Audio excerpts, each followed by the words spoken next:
She was 9 months pregnant, soaking wet from the rain, and completely alone on a street she had never seen before in her entire life. Her contractions were getting stronger by the minute, coming in waves that made her double over in pain, and the only thing standing between her and the cold, unforgiving night was a stranger's door.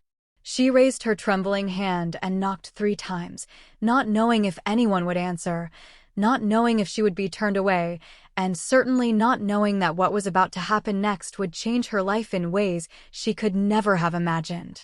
But here is what makes this story absolutely different from anything you have ever heard before. The man who opened that door was not just any stranger. The woman standing in the rain was not just another victim of unfortunate circumstances. And what unfolded over the next 48 hours would expose a conspiracy so calculated, so deeply rooted in betrayal, that when the truth finally came out, it would shake an entire community to its core and make headlines across the country. Because sometimes, the people you trust the most are the ones orchestrating your downfall from the shadows, and sometimes, a complete stranger becomes the only person standing between you and total destruction. This is the true story of Sarah Mitchell, a woman who lost everything in one night but gained something far more valuable than she ever thought possible, and David Chen, the man who made a choice that would put his own life at risk but would ultimately restore faith in humanity for millions of people around the world. Before we go any further, there are 3 critical questions you need to keep in the back of your mind as this story unfolds, because the answers to these questions are not what you think they are, and by the time we reach the end, you will understand why this case became one of the most talked about stories of the year. First question: why would a man drive his 9-month pregnant girlfriend to a neighborhood she had never been to before, force her out of the car in the middle of a rainstorm, and leave her there with no phone, no money, and no way to get home? Second question: who was the man that answered the door when Sarah knocked, and why did he risk everything to help a complete stranger when most people would have simply called the police and closed the door? And here is the third question, the one that will make your blood run cold when you hear the answer. What did investigators find on the phone of the man who abandoned Sarah that revealed a conspiracy involving someone she trusted more than anyone else in the world? Someone who had been planning this moment for months? Keep these questions in mind, because as we peel back the layers of this story, you will see that nothing, and I mean absolutely nothing, was left to chance. This is Sarah's story, but it is also a story about betrayal, survival, and the kind of courage that emerges when you have nothing left to lose. Before we dive deeper, let us know in the comments where you are watching from. We would love to hear from you, and don't forget to hit that subscribe button so you never miss any of our upcoming videos. Sarah Mitchell was 32 years old when this happened, and if you had asked anyone who knew her, they would have told you she was not the type of person who ends up abandoned on a stranger's street in the middle of a storm. She had a job, she had an apartment, she had plans for her future, and she had convinced herself that the man she was with, Marcus Reed, was going to be part of those plans. Sarah grew up in a suburb outside of Detroit, Michigan, the middle child in a family of 5 where money was always tight, but love was never in question. Her mother worked the overnight shift at a packaging plant for 18 years, and her father drove a delivery truck for FedEx 6 days a week until his knees gave out when Sarah was 16. They were the kind of parents who made sure their kids had what they needed even when it meant they went without, and Sarah learned early that survival meant working harder than everyone else and never asking for help unless you absolutely had to. She graduated high school with a 3.2 grade point average, not because she was not smart, but because she was working 25 hours a week at a grocery store to save money for community college, and by the time she turned 19, she had moved to Columbus, Ohio, chasing the promise of better opportunities and a fresh start in a city where nobody knew her story. Sarah worked 2 jobs for the next 5 years, one as a cashier at a big-box retail store during the day, and another as a server at a chain restaurant on weekends. And she lived in a 1-bedroom apartment in a neighborhood where the rent was cheap because the building had thin walls and the parking lot had more potholes than pavement. But Sarah did not complain because complaining never fixed anything, and she had learned from her parents that you just keep moving forward, you just keep showing up, You just keep grinding until something better comes along. And then, 2.5 years ago, something better did come along, or at least that is what Sarah thought at the time. His name was Marcus Reed, and he was 35 years old with a smile that made you feel like you were the only person in the room and a way of talking that made everything sound like it was going to work out just fine. They met at the restaurant where Sarah worked. He came in with a group of coworkers from the construction company where he claimed to be a project supervisor, and he left his number on the receipt along with a tip that was twice what the bill had been. Sarah did not call him right away because she had learned to be cautious about men who came on too strong, but Marcus was persistent in a way that felt flattering rather than creepy. And after 3 weeks of him showing up at the restaurant every Thursday night and ordering the same burger just so he could talk to her, Sarah finally agreed to go out with him. The first 6 months were good, better than good. They were the kind of months that made Sarah believe she had finally found someone who saw her as more than just a hard worker or a reliable paycheck, someone who saw her as a person worth building a life with. Marcus told her she deserved better than working 2 jobs, told her she should be focusing on her own dreams instead of making other people rich, and when he suggested they move in together to save money, Sarah said yes, because it felt like the logical next step, like they were building something real. They found a 2-bedroom apartment in a complex on the east side of Columbus, and for a while, everything felt stable, felt safe, felt like Sarah had finally made the right choice. But slowly, so slowly that Sarah did not notice it happening until it was already too far gone, Marcus started to change. The compliments turned into criticisms, the encouragement turned into control, and the man who had once made her feel seen started making her feel small. He would ask where she was going every time she left the apartment, would check her phone when he thought she was not paying attention, would make comments about her clothes or her hair or the way she talked to the male customers at work. Comments that started as jokes, but carried an edge that made Sarah's stomach tighten.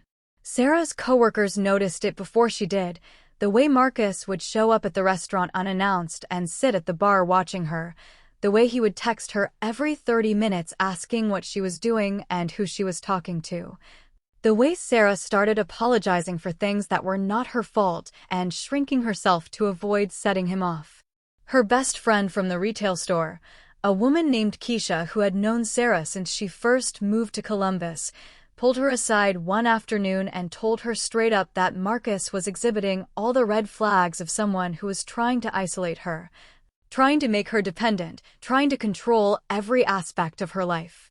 But Sarah defended him the way people always defend the person they love when they are not ready to see the truth, told Keisha that Marcus was just stressed about work, that he had a lot on his plate, that he loved her and was just worried about her safety in a city that could be dangerous. Keisha did not push it, but she told Sarah one thing before she walked away. She said, "If you ever need me, day or night, you call me and I will come get you, no questions asked." Sarah nodded and said she appreciated it, but deep down, she told herself she would never need to make that call because Marcus was going through a phase and things would get better once he settled into his new job and stopped feeling so much pressure. And then Sarah got pregnant. She found out on a Thursday morning in early February, staring at 2 pink lines on a drugstore pregnancy test in the bathroom of the apartment she shared with Marcus, and her first emotion was not fear or panic, it was hope. Pure and simple hope that this baby would be the thing that brought them back to who they used to be, that would give Marcus something to focus on besides his insecurities and his need to control her every move. She told him that night when he got home from work, standing in the kitchen with the test still in her hand, and Marcus did not smile, did not hug her, did not say congratulations or ask if she was okay. He just stared at the test for what felt like forever, then looked at her and asked if she was sure, if she had taken more than one test, if there was any chance the test could be wrong. Sarah felt something break inside her in that moment, a tiny crack in the foundation of the life she thought they were building, but she swallowed the disappointment and told herself he was just in shock, that he needed time to process, that he would come around once the reality set in. And for a few weeks, it seemed like maybe he had. Marcus started talking about the future, about getting a bigger place, about saving money for the baby, and Sarah let herself believe that everything was going to be okay, that they were going to be a family, that this baby was going to save them. But underneath the surface, something else was happening, something Sarah could not see because Marcus had gotten very good at hiding it. He was making phone calls late at night when he thought Sarah was asleep, having conversations in the bathroom with the door closed and the shower running to mask his voice, and he was texting someone constantly. Someone whose name never appeared on his screen because he had saved the contact under a fake name that looked like a work colleague. Sarah noticed the secrecy but told herself it was work-related, that Marcus was dealing with something at his job that he did not want to burden her with, especially now that she was pregnant. She was 7 months along when she finally saw the text messages, not because she went looking for them, but because Marcus left his phone on the kitchen counter while he was in the shower and a notification popped up on the screen. The message was from someone named Jay, but when Sarah picked up the phone and opened the thread, she realized Jay was not a man, it was a woman, and the messages were not about work. They were intimate, they were ongoing, and they dated back 4 months, which meant Marcus had been seeing someone else since Sarah was 3 months pregnant, since before she even started showing, since before he started pretending to be excited about the baby. Sarah confronted him that night, showed him the phone, asked him who this woman was and how long it had been going on, and Marcus did not deny it, did not apologize, did not even try to explain. He just looked at her with an expression that was cold and empty and said, "This is what happens when you trap someone with a baby they did not ask for." Sarah felt like she had been punched in the chest, felt the air leave her lungs and her vision go blurry, and she asked him what he meant by trap because they had both been there when this baby was conceived. They had both been living in this apartment together. They had both said they wanted a future together. But Marcus was done pretending. He told her he had never wanted kids, that he had only stayed with her because it was convenient, that she had gotten pregnant on purpose to lock him down, and that he was done playing house with someone who had nothing to offer him. Sarah tried to argue, tried to remind him of all the times he had said he loved her, all the promises he had made, all the plans they had talked about, but Marcus was not listening. He had already made up his mind, and whatever he had been planning with this other woman, it had been in motion for longer than Sarah realized. By the time Sarah was 8 months pregnant, Marcus was barely home anymore, and when he treated her like she was invisible, like she was a piece of furniture he had to step around to get to the things that actually mattered. Sarah's friends told her to leave, told her she deserved better, told her she could stay with them until she figured things out, but Sarah was paralyzed by a combination of fear and stubborn hope. Fear that she could not do this alone, and hope that Marcus would wake up one day and remember who he used to be. She had started setting up a tiny nursery in the corner of the second bedroom, hanging up a mobile she had bought at a thrift store for $3 and folding baby clothes she had gotten from a church donation drive, and she had picked out a name for the baby, Hope. Because that is what this child represented to her, a reason to keep going, a reason to believe that life could still be good even when everything felt like it was falling apart. But Marcus never asked about the nursery, never commented on the baby clothes, never showed any interest in the ultrasound pictures Sarah had taped to the refrigerator, and every day Sarah felt herself disappearing a little more, becoming smaller and quieter and less visible in her own life. And then came October 12th, the night that changed everything. It started with an argument that seemed to come out of nowhere, or at least that is how Sarah experienced it, though later she would realize that Marcus had been planning this for weeks, maybe even months. Sarah asked Marcus if they could buy a car seat because the baby was due in less than 4 weeks and they still did not have one, and Marcus exploded, yelling that they could not afford it, that Sarah was always asking for things they did not need, that she had no concept of how tight money was because she had not worked in 3 months. But Sarah knew that was not true because she had been the one paying rent for the first year they lived together. She had been the one covering groceries and utilities when Marcus was between jobs. She had been the one keeping them afloat while he figured out his career, and the only reason she was not working now was because Marcus had told her to quit her job at 6 months pregnant. told her it was embarrassing for him to have his girlfriend working as a server when he was trying to build a professional reputation. Sarah tried to stay calm, tried to explain that a car seat was not optional, that it was required by law to take a baby home from the hospital. But Marcus was not listening. He was pacing the apartment, running his hands through his hair. And Sarah could see something in his eyes that scared her, something wild and desperate and completely disconnected from reality. And then, without any warning, Marcus grabbed his car keys and told Sarah to get in the car, said they needed to go for a drive to clear their heads, and Sarah, too exhausted to argue and too pregnant to fight, followed him out the door. She did not grab her phone because it was charging in the bedroom and Marcus was already halfway to the car. She did not grab her wallet because she thought they would be gone for 20 minutes at most. And she did not think to ask where they were going because she assumed Marcus just needed to drive around the block and cool off. But as soon as Sarah got in the passenger seat and Marcus started driving, she realized something was wrong, terribly wrong, because Marcus was not driving around the block. He was getting on the highway, and when Sarah asked where they were going, Marcus did not answer, just kept driving with his jaw clenched and his hands gripping the steering wheel like he was trying to strangle it. They drove for 25 minutes in complete silence, and Sarah watched the familiar landmarks of their neighborhood disappear in the rearview mirror, watched as they exited the highway onto streets she had never seen before. Streets lined with small houses that all looked the same in the darkness, and she felt a knot of fear tightening in her chest, because this was not a drive to clear their heads. This was something else entirely, something Marcus had planned and Sarah had walked right into, without even realizing it. The rain started as a light drizzle when they first got on the highway, the kind of rain that barely registers on the windshield, but within 10 minutes it had escalated into a full storm. The kind that turns the road into a blur and makes every other car on the highway slow down to half speed.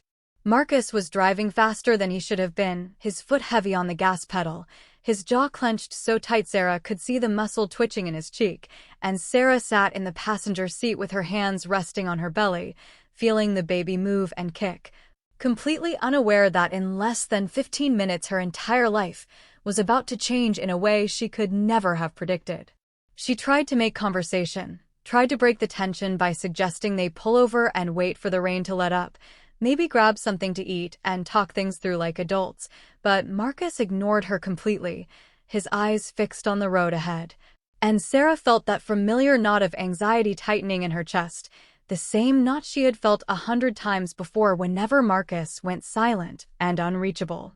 They had been driving for maybe 22 minutes when Sarah realized she had no idea where they were, that they had left their neighborhood far behind and were now in an area she did not recognize. A residential area with streets that all looked identical in the rain and darkness, rows of small ranch-style homes with driveways and front porches, and windows glowing with the warm light of families inside. Sarah asked Marcus where they were going, her voice small and uncertain, trying not to sound accusatory or demanding because she had learned over the past year that the wrong tone could set him off, and Marcus still did not answer, just kept driving. His hands gripping the steering wheel so hard his knuckles had turned white, and for the first time that night, Sarah felt genuinely afraid, not just anxious or worried, but deeply, bone-deep afraid because something was very wrong and she could not figure out what it was. And then, without any warning whatsoever, Marcus pulled the car over to the side of the road, threw it into park so abruptly that Sarah lurched forward against her seatbelt and told her to get out. Sarah thought she had misheard him at first, thought maybe the rain pounding on the roof had distorted his words, but when she turned to look at his face, she saw an expression she had never seen before. Cold and hard and completely devoid of anything resembling the man she thought she knew. She asked him what he was talking about, told him she was 9 months pregnant, that it was pouring rain, that they were in the middle of nowhere, and she had no idea where they were.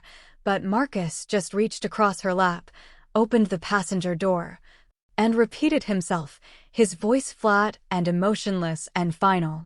"Get out of the car, Sarah." Sarah felt her entire world tilt on its axis in that moment. felt everything she thought she knew about her life and her relationship and her future crack apart like glass hitting concrete, and she started pleading with him, asking him what she had done wrong, begging him to just talk to her, to tell her what was happening, to give her some kind of explanation for why he was doing this. But Marcus would not look at her, would not meet her eyes, just sat there staring straight ahead through the rain-streaked windshield, waiting for her to leave, and when Sarah hesitated, when she froze because surely this could not be real. Surely the father of her baby was not actually going to abandon her on a random street in the middle of a storm.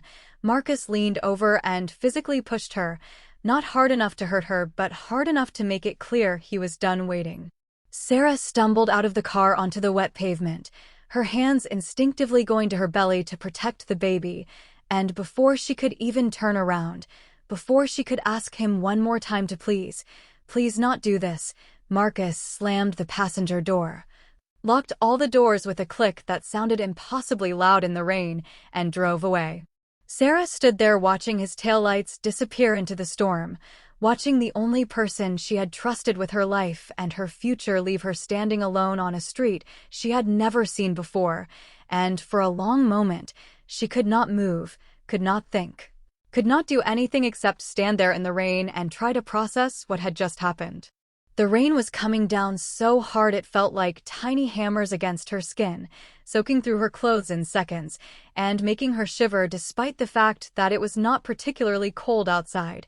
And Sarah looked around, really looked around for the first time, trying to figure out where she was and what she was supposed to do next.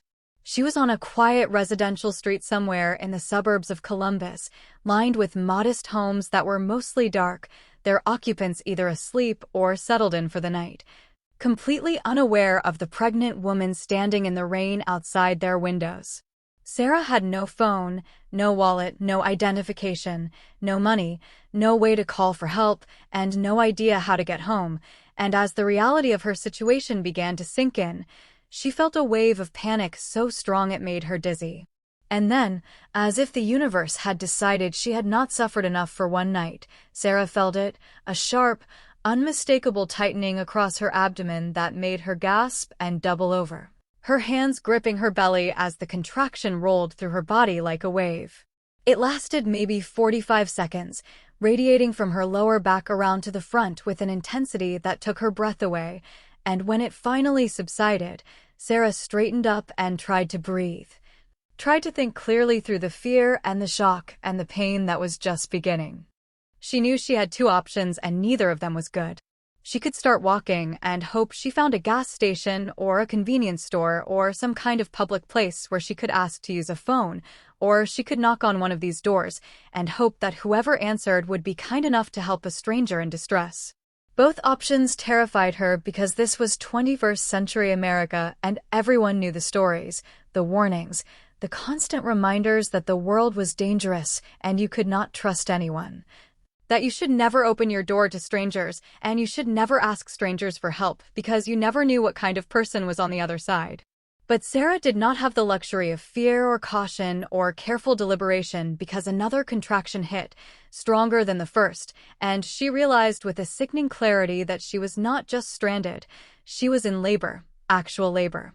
And if she did not find help soon, she was going to end up giving birth on this sidewalk with no one to help her and no way to get to a hospital. So she started walking, her legs shaking from exhaustion and fear and the physical strain of being 9 months pregnant and soaked to the bone, scanning the houses for any sign of life, any indication that someone inside might be awake and willing to help. That is when she saw it, about halfway down the block on the left side of the street, a small ranch-style house with pale blue siding and a porch light that was still on, glowing warm and yellow against the darkness like a beacon cutting through the storm.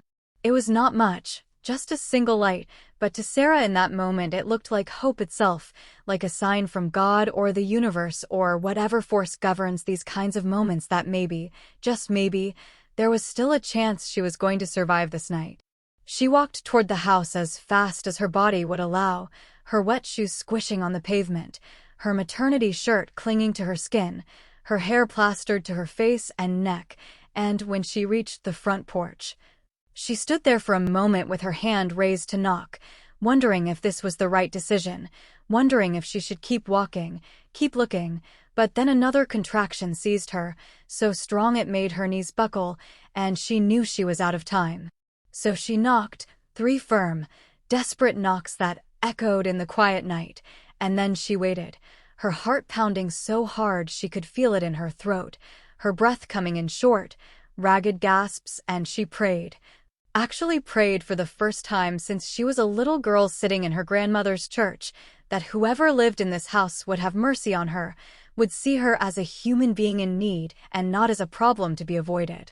The door opened slowly, cautiously, the way doors open when the person on the other side is not expecting visitors and is not sure what they are going to find, and Sarah found herself face to face with a man who looked to be in his late 50s with silver-gray hair, kind eyes behind wire-rimmed glasses, and an expression of complete shock as he took in the scene in front of him. His name was David Chen, though Sarah did not know that yet, did not know anything about him except that he had opened his door when she needed someone to, and in that moment, that was all that mattered.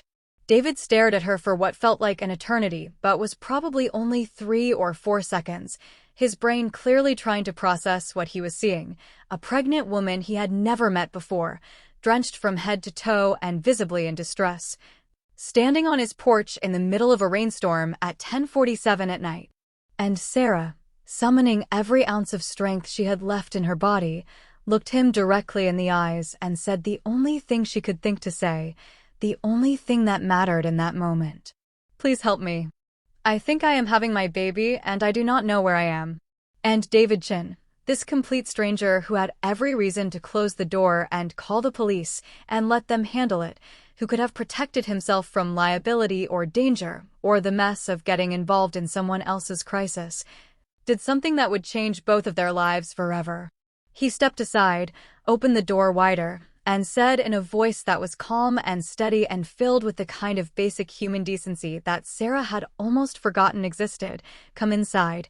You are safe now. Let me help you." But what David did not know, what Sarah did not know, what neither of them could have known in that moment, was that this was not just a boyfriend having a breakdown and making a terrible decision in the heat of anger. This was not a random act of cruelty born from stress or fear or immaturity. This was calculated. This was planned. This was orchestrated. And the person who had helped Marcus plan it, the person who had spent the last 3 months convincing him that this was the right thing to do, that Sarah needed to be removed from their lives permanently and completely, was someone Sarah had known her entire life. Someone she had trusted with her deepest secrets and her biggest fears. Someone she had called when she found out she was pregnant because she thought that person would be happy for her. Her own sister, Emily Mitchell. Emily had been the one texting Marcus under the fake name Jay. Emily had been the one meeting him in secret, planning every detail of how they would get Sarah out of the picture so that Emily could step in and take custody of the baby the moment it was born. Emily had convinced Marcus that Sarah was unstable, that she was unfit to be a mother, that the baby would be better off with Emily and her husband who had been trying to conceive for 6 years without success and had finally accepted that it was never going to happen for them. Emily had told Marcus exactly what to do, where to take Sarah, what time to do it, how to make sure Sarah had no way to contact anyone or get home. And she had promised Marcus that once the baby was born and Sarah inevitably proved she could not handle being a single mother, Emily would take the baby and Marcus would be free of all responsibility, financial and otherwise. It was the perfect plan, at least in Emily's mind, because she would get the baby she had always wanted, Marcus would get his freedom, and Sarah would be left with nothing. Exactly what Emily believed her younger sister deserved for always being the one people liked more, the one people felt sorry for. The one who somehow managed to get pregnant when Emily had spent tens of thousands of dollars on fertility treatments that never worked. And for 3 months, the plan had been moving forward exactly as Emily had designed it, with Marcus growing more distant, more cruel, more willing to believe that Sarah was the problem and that abandoning her was actually the merciful thing to do. But Emily had made one critical miscalculation. She had assumed that when Marcus abandoned Sarah, Sarah would wander around lost and afraid until she eventually ended up at a hospital or a police station, where Emily would be contacted as next of kin and would swoop in to save the day, taking temporary custody of the baby while Sarah got back on her feet, except Sarah would never get back on her feet because Emily would make sure of that. What Emily had not planned for, what she could not have predicted, was David Chen. She had not planned for a stranger to open his door and offer help without asking questions. She had not planned for Sarah to find safety and protection before Emily could position herself as the hero of the story. And she definitely had not planned for David to be smart enough and suspicious enough to start asking the right questions and documenting everything that happened that night, because David Chen was not just a kind stranger.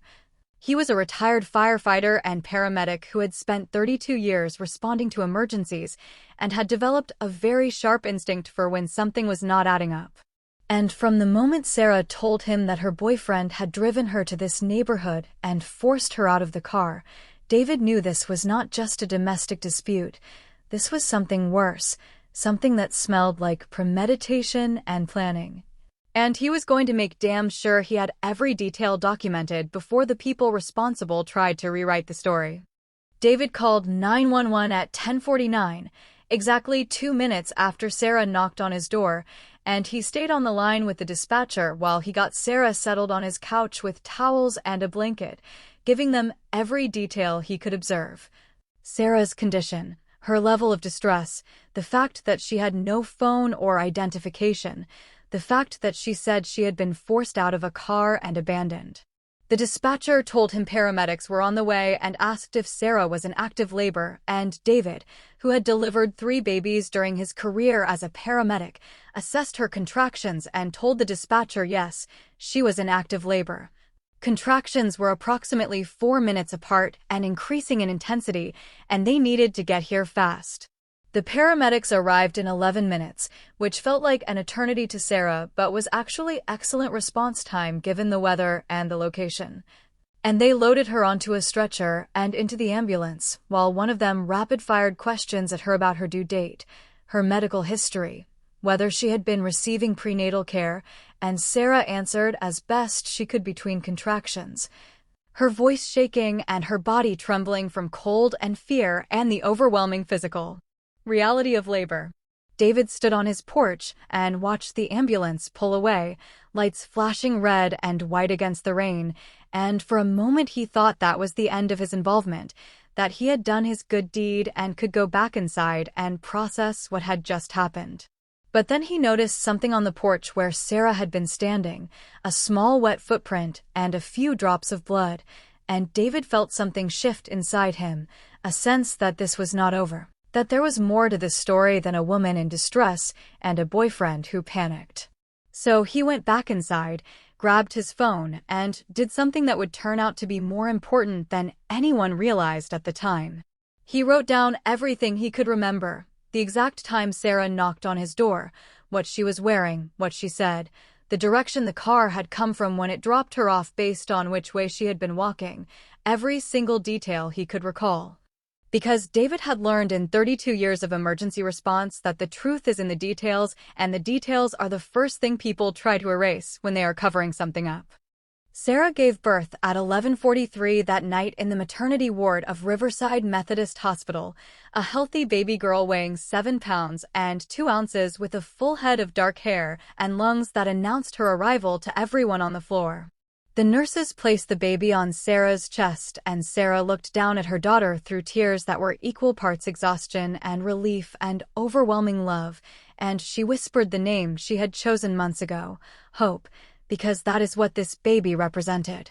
Hope that life could still be good, hope that Sarah could still build something beautiful out of all this pain, hope that she and her daughter were going to survive this and come out stronger on the other side. The hospital social worker came by an hour later, a woman named Patricia Rodriguez who had been doing this job for 16 years and had seen every variation of crisis and trauma that could bring a woman to the maternity ward alone and afraid. And Patricia sat down next to Sarah's bed and asked the questions she needed to ask, gently but directly, because the answers would determine what kind of help Sarah would receive and what kind of investigation would follow.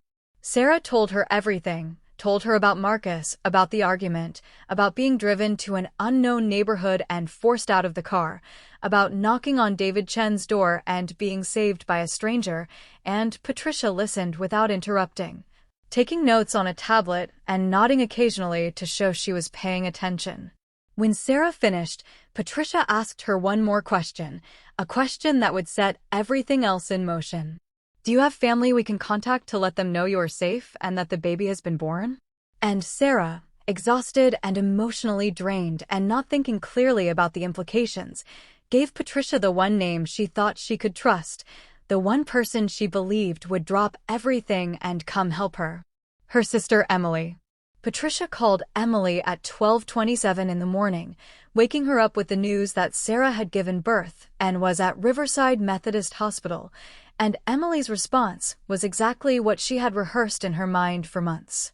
She sounded shocked, concerned, appropriately worried, and she told Patricia she would be there as soon as possible, that she was Sarah's emergency contact, that she had been so worried about her little sister and was so relieved to hear she was okay. What Patricia did not know, what Sarah did not know, what no one knew yet, was that the moment Emily hung up the phone, she called Marcus and told him the plan had worked, that Sarah was exactly where they needed her to be. Alone and vulnerable and about to lose everything. Emily arrived at the hospital at 1:45 in the morning, walking into Sarah's room with an expression of concern and relief that would have fooled anyone who did not know what she had done, and Sarah, so grateful to see a familiar face, so desperate for someone who knew her and loved her and would help her figure out what to do next, started crying the moment Emily walked through the door.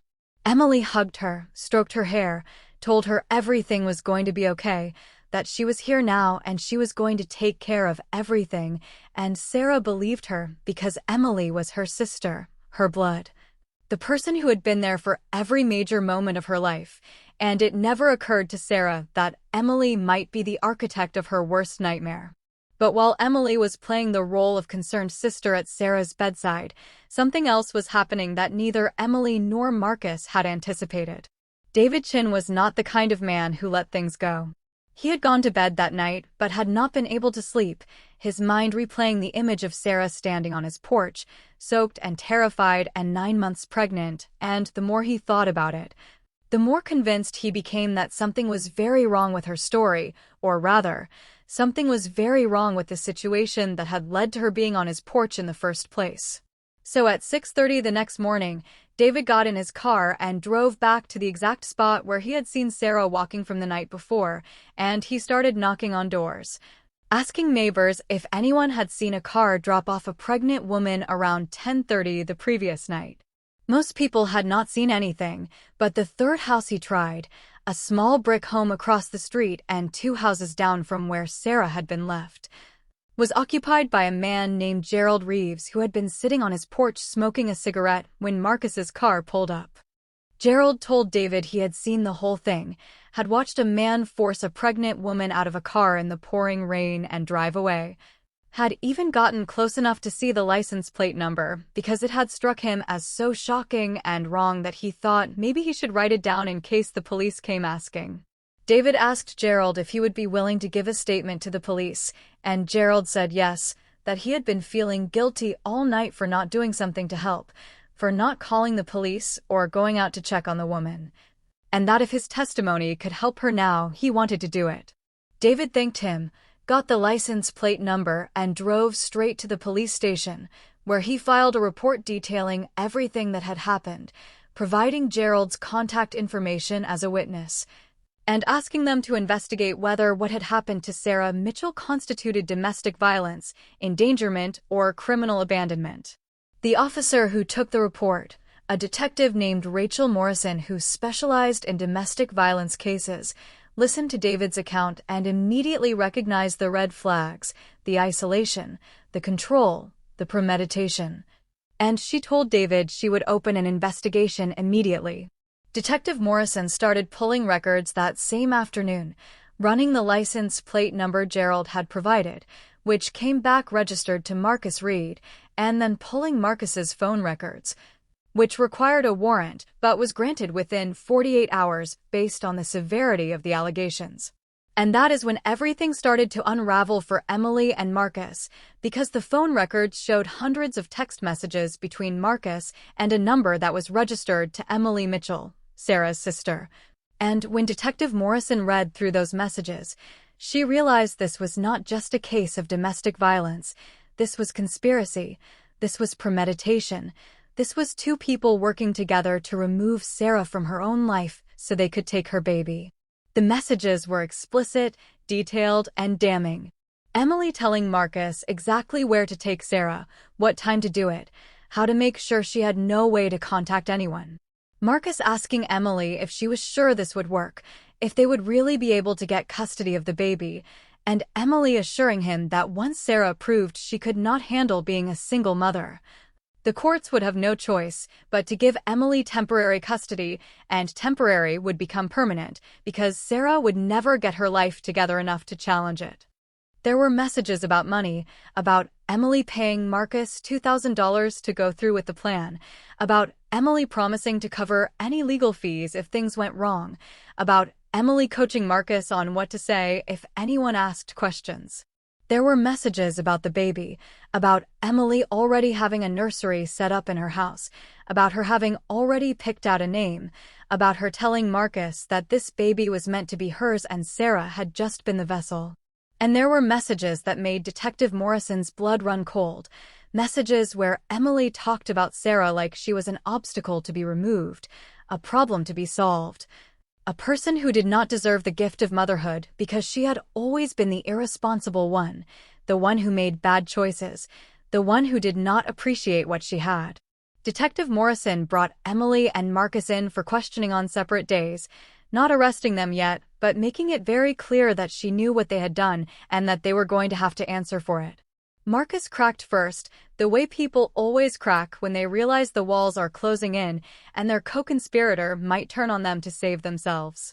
He confessed to everything, told Detective Morrison that it had been Emily's idea from the start, that she had approached him 3 months earlier and told him she knew he was unhappy with Sarah, that she could help him get out of the relationship without any financial responsibility, that all he had to do was leave Sarah somewhere safe where she would be found and taken care of, and Emily would handle the rest.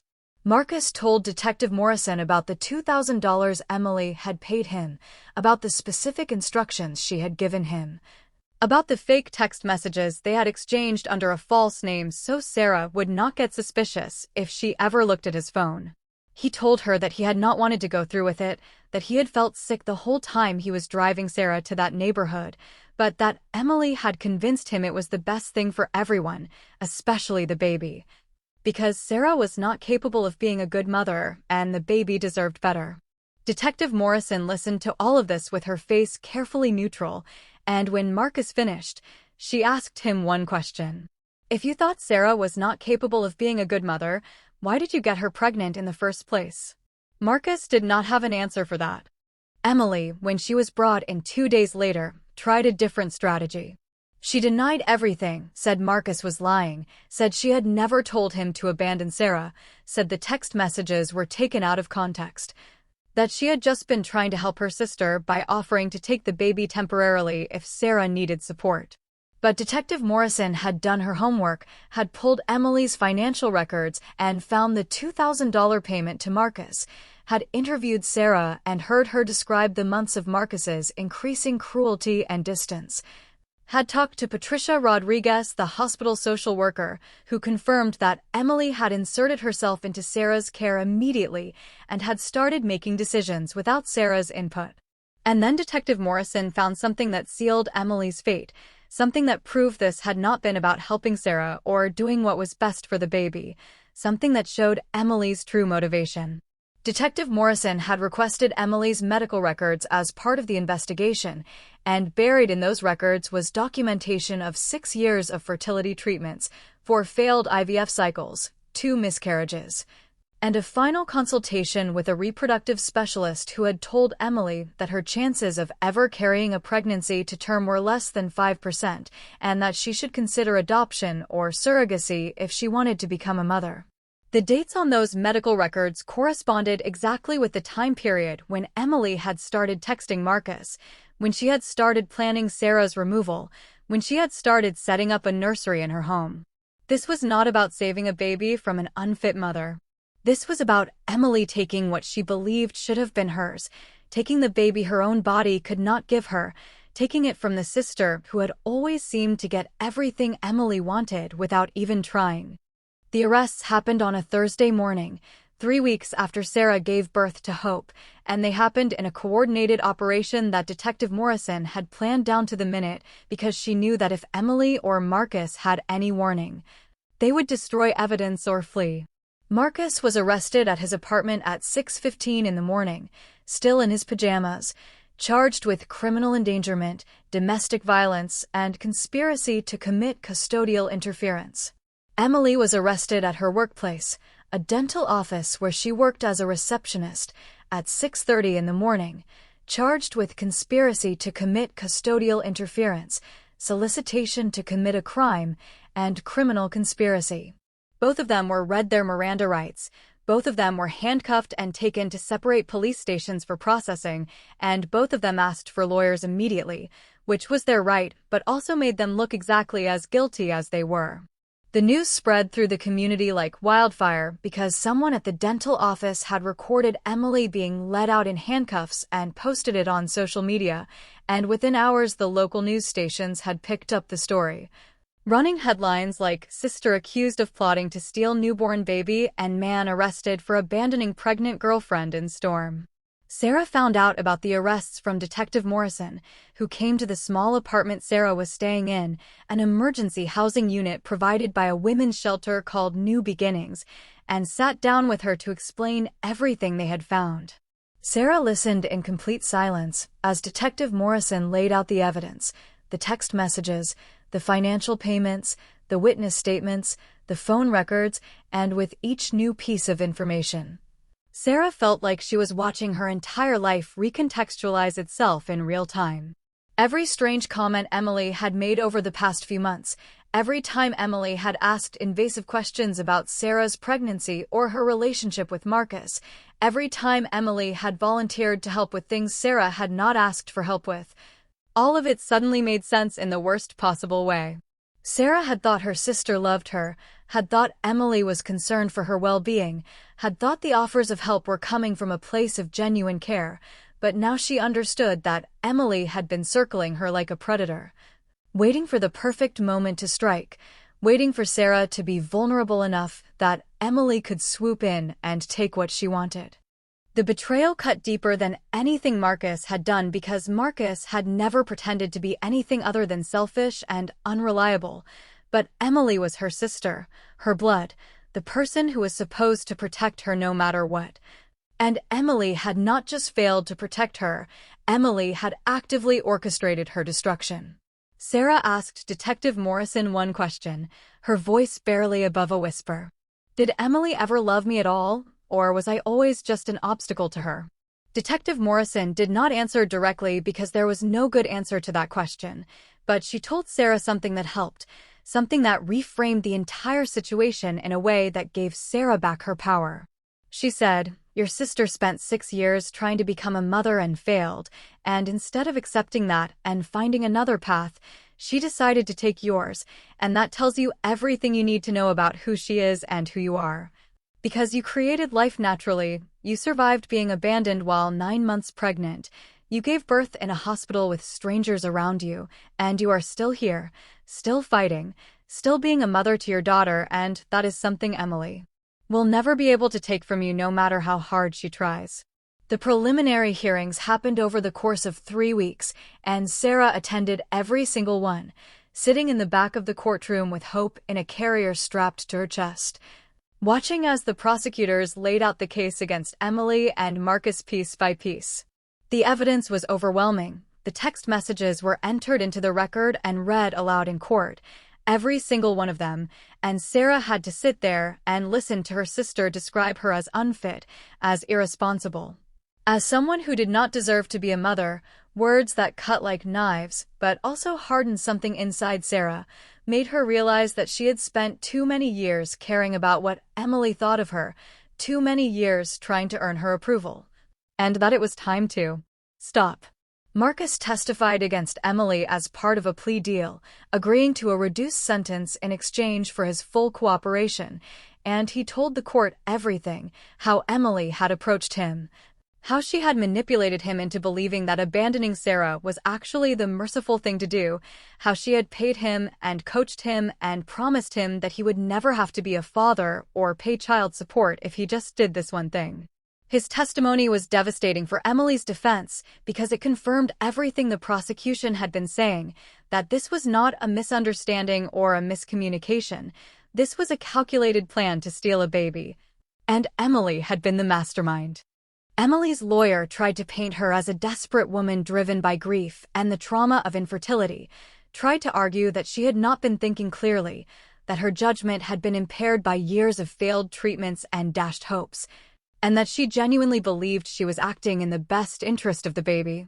But the prosecution tore that argument apart by pointing out that Emily had not acted impulsively. She had planned this for months. She had manipulated Marcus over the course of dozens of text messages. She had set up a nursery and bought baby supplies and told friends she was expecting, all while knowing that the baby she was expecting was her sister's baby that she was planning to take. This was not a woman who had made a mistake in a moment of weakness. This was a woman who had methodically plotted to destroy her sister's life so she could take what she wanted, and that was not grief, that was cruelty. The judge, a woman named Diane Patterson who had been on the bench for 19 years and had presided over more custody cases than she could count, listened to all the evidence and all the testimony, and when it came time to issue her ruling, she did not mince words. She said that what Emily had done was one of the most egregious breaches of trust she had ever seen in her courtroom. That the bond between sisters is supposed to be sacred, and Emily had weaponized that bond to hurt the one person who should have been able to trust her unconditionally, and that the court would not tolerate such behavior regardless of the defendant's personal circumstances. Judge Patterson sentenced Emily to 4 years in prison for conspiracy to commit custodial interference and solicitation to commit a crime, with the possibility of parole after 2 years if she demonstrated genuine remorse and completed a mental health treatment program. She sentenced Marcus to 2 years in prison for criminal endangerment and domestic violence, with credit for time served and the possibility of early release if he completed an anger management program and paid restitution to Sarah for emotional damages. Both sentences were harsher than their lawyers had expected, but Judge Patterson made it clear that she was sending a message that you cannot plot to steal someone's baby and expect the court to be lenient just because you have a sad backstory. The courtroom erupted in murmurs when the sentences were read, and Sarah sat in the back row holding hope and feeling something she had not felt in months, something that felt like vindication, like justice, like the universe finally acknowledging that what had been done to her was wrong and that the people responsible were going to pay for it. Emily turned around as she was being led out of the courtroom in handcuffs, and for a brief moment, her eyes locked with Sarah's, and Sarah saw something in her sister's face that she had never seen before. Not remorse, not shame, but pure, undiluted rage. The rage of someone who believed they had been entitled to something and had been denied it, and Sarah realized in that moment that Emily had never seen her as a sister, had only ever seen her as competition, as someone who had things Emily wanted, and that no amount of prison time was going to change that fundamental truth about who Emily was. But even as the criminal case was being resolved, Sarah was facing another battle, a battle that would determine whether she got to keep her daughter or whether the state would place hope in foster care while Sarah tried to rebuild her life. Because the reality was that Sarah had nothing, no job, no permanent address, no family support system now that Emily was in prison and her parents had sided with Emily, believing her claims that she had only been trying to help and that Sarah was lying about everything, no financial resources beyond the small amount of emergency assistance she was receiving from the women's shelter. The state's Child Protective Services had opened an investigation the moment Sarah was admitted to the hospital, standard procedure for any mother who gives birth under unusual circumstances, and the caseworker assigned to Sarah's file. A woman named Lorraine Vickers had been asking hard questions about Sarah's ability to care for an infant given her current situation. Lorraine had visited Sarah 3 times at the shelter, each time asking about her plans for employment, for permanent housing, for childcare, and each time Sarah had given the same answers, that she was looking for work, that she was on waiting lists for affordable housing, that she was doing everything she could, but she knew those answers were not good enough, knew that Lorraine was building a case for why Hope might be better off in temporary foster care until Sarah could prove she was stable. The thought of losing Hope, of having her daughter taken away and placed with strangers after everything she had already been through, was more than Sarah could bear. And there were nights when she lay in her narrow bed in the shelter with Hope sleeping in a bassinet next to her, and she wondered if maybe everyone was right. Maybe she was not capable of doing this alone. Maybe Hope would be better off with someone who had a house and a job and a stable life. But then she would look at her daughter's face, would see the way Hope's tiny hand curled around her finger when she was feeding, would hear the soft sounds she made when she was dreaming, and Sarah would remember why she had named her Hope in the first place. Because this baby represented the possibility that life could still be good, that Sarah could still build something meaningful out of all this pain, and that she was not going to give up without a fight. And that fight got a whole lot easier when Chen called her 3 days after the sentencing hearing and asked if he could come visit her at the shelter because he had something he wanted to discuss. Sarah had not seen David since the night he had saved her life, had only spoken to him once on the phone to thank him and to give Detective Morrison permission to use his statement in the case against Marcus and Emily. And she had no idea why he would want to meet with her now.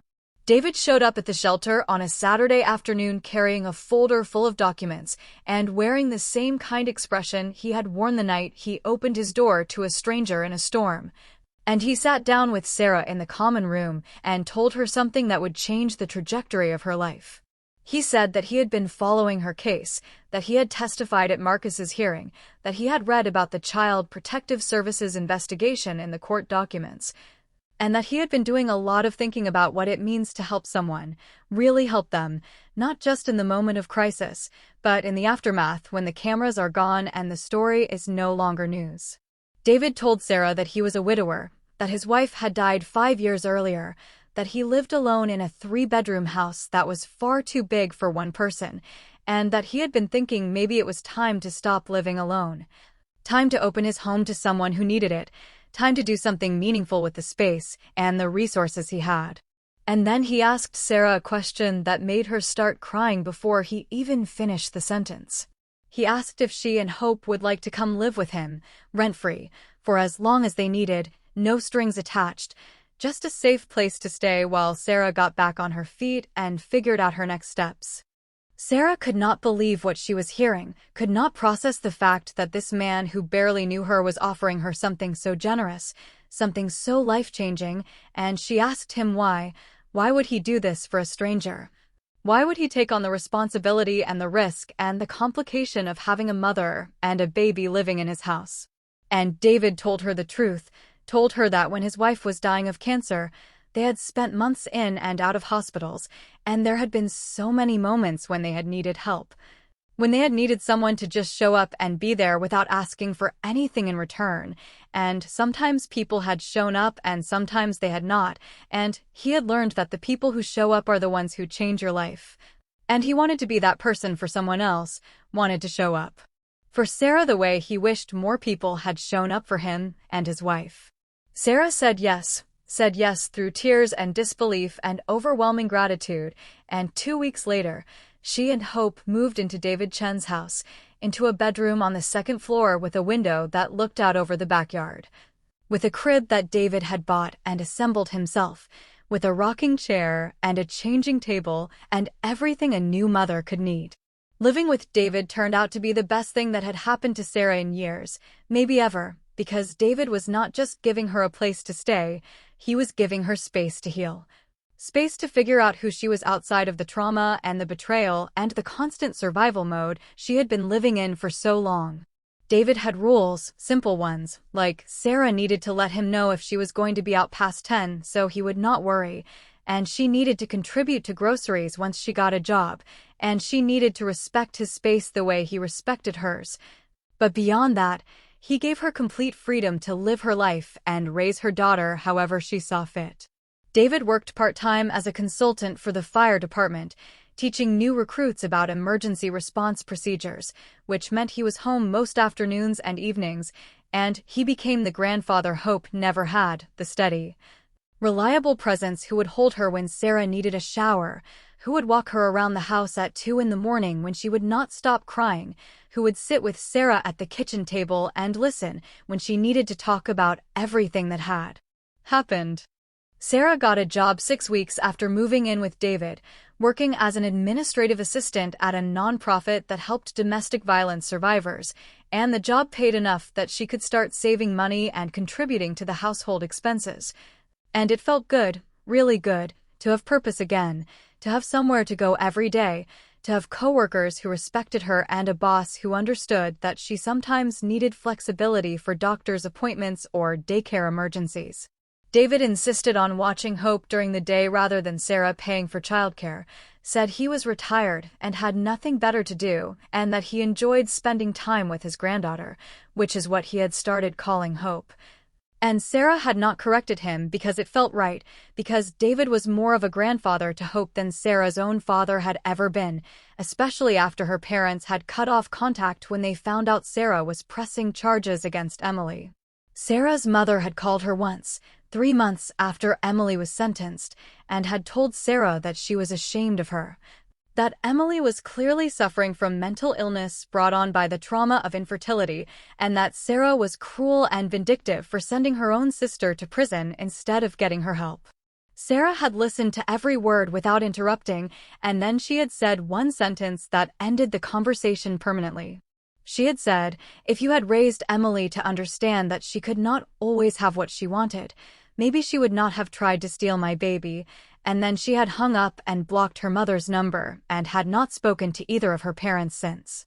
It hurt, the loss of her family, the knowledge that her parents had chosen Emily over her even after everything Emily had done, but it also clarified something for Sarah, clarified that family is not just about blood, it is about who shows up, who stays, who chooses you every single day, and by that definition, David Chen was more family to her than her own parents had ever been. Hope was 6 months old when Sarah received a letter from Emily, forwarded through her lawyer because Emily was not allowed to contact Sarah directly due to the restraining order that had been put in place as part of her sentencing. Sarah almost threw the letter away without reading it, almost tossed it in the trash and pretended it had never arrived, but something made her open it, some need to know what Emily could possibly have to say after everything she had done. The letter was 3 pages long, handwritten on prison stationery, and Sarah sat at the kitchen table with David sitting across from her in case she needed support, and she read every word.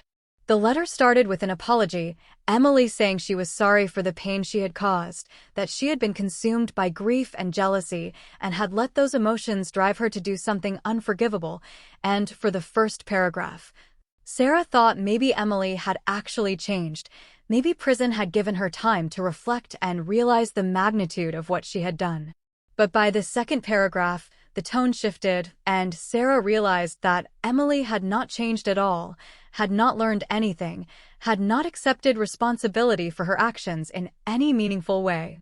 Emily wrote that while she understood Sarah was angry, Sarah needed to try to understand how hard it had been for Emily to watch her little sister get pregnant so easily when Emily had spent years trying and failing. Needed to understand that Emily's actions had come from a place of desperation and love for a child she thought she would never have. Needed to understand that Emily had only wanted what was best for the baby and had genuinely believed that Sarah was not ready to be a mother. The letter went on like that for 3 pages, Emily framing herself as the victim, painting her crimes as tragic mistakes born from mental anguish rather than calculated cruelty. and asking Sarah to consider forgiving her and bringing Hope to visit so Emily could meet her niece before she was released from prison. Sarah read the entire letter without showing any emotion on her face, and when she finished, she set it down on the table, looked at David, and said 4 words. She still does not get it. David asked her what she meant, and Sarah explained that Emily still believed she had been entitled to Hope, that her infertility gave her some kind of claim on Sarah's baby, that the fact that Sarah had not planned the pregnancy meant Sarah did not deserve to keep it, and that Sarah should be grateful Emily had only tried to take the baby rather than doing something worse. Sarah told David that she was not going to respond to the letter, was not going to give Emily the satisfaction of knowing she had gotten under her skin, was not going to allow Hope anywhere near a woman who saw her as property rather than a person. And then Sarah did something that felt like the final step in her healing process. She took the letter, walked outside to the fire pit in David's backyard, lit a match, and burned it. She watched the paper curl and blacken and turn to ash, and she felt something release inside her, some last thread of connection to the family that had failed her, some last hope that Emily might one day acknowledge the truth of what she had done. Sarah did not need Emily's apology or her parents' approval, or anyone's permission to move forward with her life. She had Hope, she had David, she had a job and a safe place to live and a future that was hers to build, and that was more than enough. Hope turned 1 year old on a Saturday in October, exactly 1 year and 12 days after the night Sarah had knocked on David's door in the rain. And Sarah threw her a birthday party in David's backyard with decorations she had bought at the dollar store and a cake she had baked herself following a recipe she found online. The guest list was small, just Sarah, Hope, David, a few coworkers from Sarah's job, and Keisha, Sarah's friend from the retail store who had offered to help her all those months ago and who had become one of Sarah's closest friends in the year since. They sang happy birthday, and Hope smashed her chubby little hands into the frosting and giggled with pure joy, and Sarah looked around at the people gathered in this backyard, this makeshift family she had built from nothing, and she felt something she had not felt in years. She felt happy. Not just content or relieved or surviving, but genuinely, deeply happy, the kind of happiness that comes from knowing you have fought for something and won, that you have been tested and have come out stronger, that you have created a life worth living even when everyone told you it was impossible. David gave a toast, raising his glass of lemonade and saying that a year ago he had opened his door to a stranger and had gained a family, and that Hope was the best thing that had happened to his house in the 5 years since his wife had passed, and that he was honored to be part of their lives. Sarah started crying, the good kind of crying, the kind that comes from gratitude and love and the overwhelming realization that you are exactly where you are supposed to be. Later that night, after the guests had gone home and Hope was asleep in her crib upstairs, Sarah and David sat on the back porch watching the sunset, and Sarah told David something she had been thinking about for weeks. She told him that she had been saving money, that she had almost enough for a security deposit on a small apartment, that she knew she and Hope could not live with him forever, and that it was time for them to start looking for their own place. David was quiet for a long moment, and then he asked Sarah a question. He asked if she was moving out because she wanted to or because she felt like she had to. Sarah admitted that it was a little bit of both, that she wanted to prove to herself that she could do this on her own, but that she also did not want to overstay her welcome or take advantage of David's generosity. David nodded, said he understood, and then he made her a proposal. He said that instead of Sarah moving into a small apartment where she would be starting from scratch again, what if she stayed in the house? What if they made this arrangement permanent? What if David legally adopted Hope as his granddaughter, and they became a real family, not just in practice, but on paper? Sarah was stunned, could not believe what David was offering, and she asked him if he was sure, if he really wanted to tie himself to her and Hope in such a permanent way, and David said yes, he was absolutely sure. That Hope had brought life back into a house that had been dead for too long, and that Sarah had given him a reason to get up in the morning and a purpose he had lost when his wife died. Sarah said yes through tears and laughter and the overwhelming realization that she had found something she had been searching for her whole life without even knowing it, a family that chose her, a home that was built on love rather than obligation, a future that was hers to shape however she wanted. The legal process took 6 months, but by the time Hope was 18 months old, the paperwork was finalized. David was officially her legal grandfather with custodial rights in case anything ever happened to Sarah. And Sarah had changed her last name to Chen as a symbol of the family she had chosen and who had chosen her in return.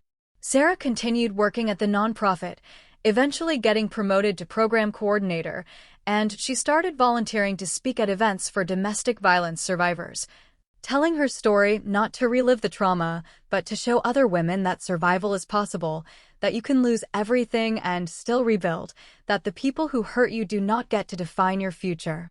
She became a voice for women who had been isolated, controlled, and betrayed by the people they trusted most, and her story resonated with thousands of women across the country who saw themselves in her experience and found hope in her resilience.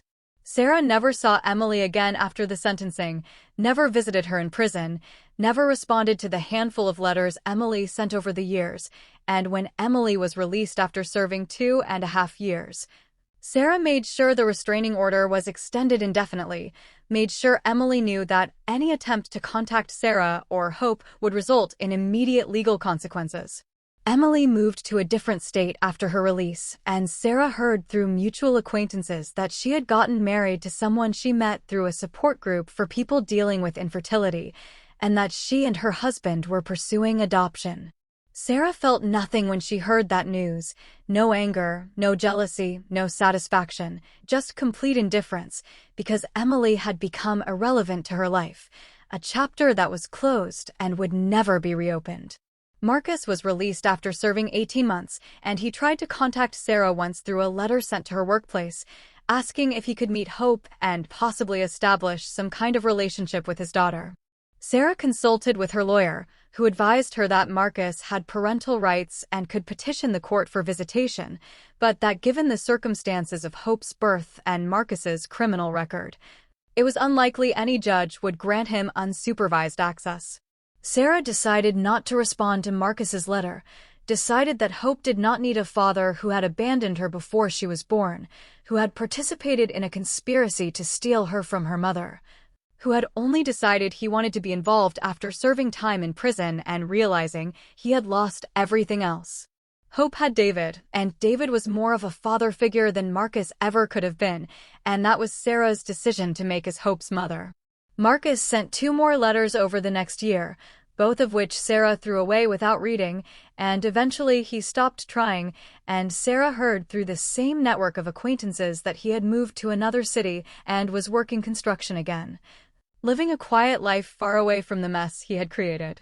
Sarah was fine with that, fine with Marcus being a ghost in their lives, fine with Hope growing up without ever knowing the man who had driven her pregnant mother into a storm and left her on a stranger's street.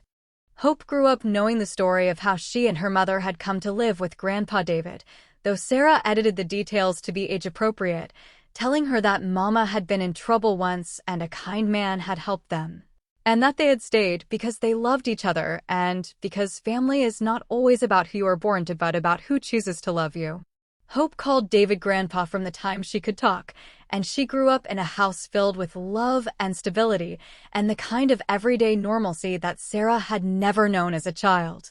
She had birthday parties and bedtime stories, and a grandfather who taught her how to ride a bike and helped her with her homework and showed up to every school play and soccer game. She had a mother who worked hard and loved fiercely and made sure Hope knew every single day that she was wanted, that she was cherished, that her existence had saved Sarah's life in ways Hope would not understand until she was older. And she had a life that was safe and predictable and wonderfully boring, the kind of life that children deserve and that Sarah had fought tooth and nail to give her. On Hope's 5th birthday, Sarah sat her down and told her a story, the real story, the full story of the night she was born. She told Hope about the rain and the fear and the knock on the door, about Grandpa David opening that door when he did not have to, about the bad people who had tried to take Hope away and the good people who had fought to keep them together. She told Hope that sometimes the world is cruel and unfair and full of people who will hurt you, but that there are also people like Grandpa David, people who show up when you need them most. People who prove that kindness is not dead and that strangers can become family and that love is more powerful than blood.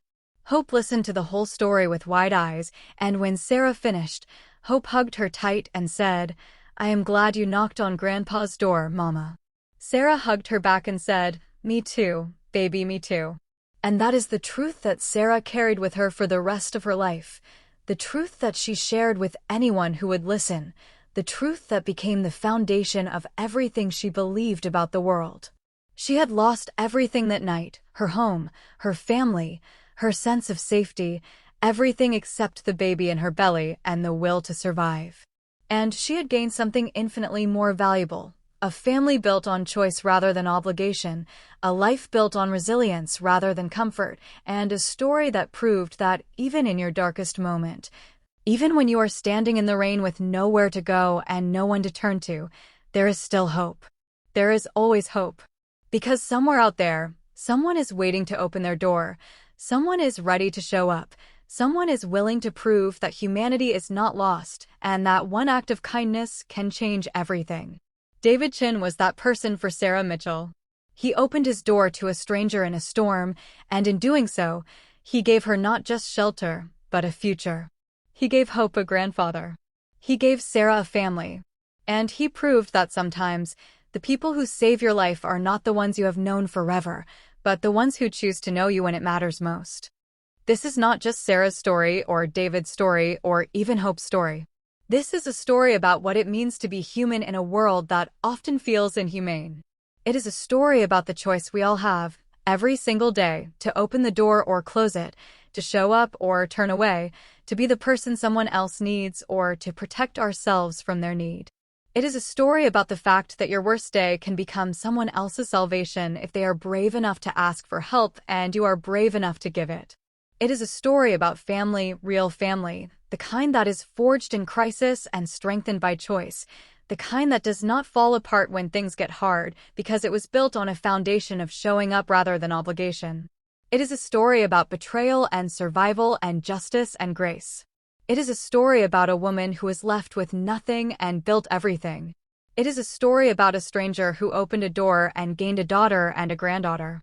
And it is a story about a little girl named Hope who will grow up knowing that her name is not just a name, it is a promise, reminder that even when the world is dark and the rain is falling and you have nowhere to go, there is always, always hope. Sarah Mitchell never forgot the night she knocked on David Chen's door. She told the story hundreds of times over the years, to journalists and documentary filmmakers and students and anyone who asked, and every time she told it, she ended the same way. She said, "I do not know where I would be if David had not answered that door. I do not know if I would have survived that night. I do not know if I would have kept hope. I do not know what my life would look like. But I know this. The world is full of people like Marcus and Emily, people who will hurt you and betray you and try to take everything you have. But it is also full of people like David Chen, people who will open their door in the middle of a storm, people who will choose kindness when it costs them nothing to turn away, people who will prove that humanity is still worth believing in. And if you are ever standing in the rain, if you are ever at the end of your rope, if you are ever afraid that there is no one left who cares, I want you to remember this. Knock on the door. Ask for help. Because somewhere out there, someone is waiting to answer, someone is ready to be your David Chen, and that person might just save your life the way David saved mine. And that right there is why this story matters. Not because it is dramatic or heartbreaking or filled with twists that belong in a movie, but because it is true. Because it happened. Because it proves that the small choices we make, the choice to open a door or answer a knock or help a stranger, those choices ripple out in ways we can never fully understand, creating futures we never planned and families we never expected. David Chen did not set out to become a hero. He did not wake up that morning planning to change someone's life. He just answered the door. He just showed up. And that was enough. That is always enough. So if there is one thing you take away from Sarah's story, let it be this. Be the person who opens the door. Be the person who shows up. Be the person who chooses kindness even when it is inconvenient, even when it is scary, even when you have every reason to protect yourself and turn away. Because you never know when that choice will save a life. You never know when that knock on your door will be someone's last hope. And you never know when one act of ordinary human decency will become the extraordinary moment that changes everything. This was Sarah Mitchell's story. This was David Chen's story. This was Hope's story. And maybe, just maybe, it can be your story too.